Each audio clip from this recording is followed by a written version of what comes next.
shule ya sekondari ya wasichana Ifunda iliyoko Iringa. Ni mwanafunzi wa kidato cha 5 mchepuo wa HKL. Kama mnavyoona hapa, sisi tunafyeka. Hii ni shule salama. Sisi tunafyeka, na faida za kufyeka ni kuwa na mazingira mazuri, kuepusha mlipuko wa magonjwa. Mtokege, nasoma Ifunda Girls. Shule salama ni pamoja na kuwa na mazingira safi. Shule salama ni pamoja na kuwa na matunda mbalimbali. Shule yetu na matunda mbalimbali kama huu ni mparachichi ambao baada ya mwaka mmoja unaweza kuzaa matunda, na wanafunzi wanaweza wakatumia matunda hayo ili kujenga afya zao bora. Tunafyeka ili kuepukana na hatari mbalimbali kama nyoka, na pia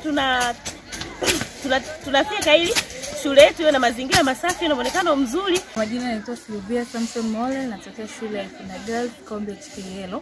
Hapa shuleni kwetu tuna haya matenki ya maji. Kama mnavyoona, matenki yanatusaidia kustoa maji, yani kuhifadhia maji, hatupati shida ya maji. Maji yanatusaidia kwa ajili, yanasaidia kazi kule jikoni, yanatusaidia sisi kwenye mabweni, vyooni tunatumia, tunakunywa. Maji ni safi na salama kwa afya yetu.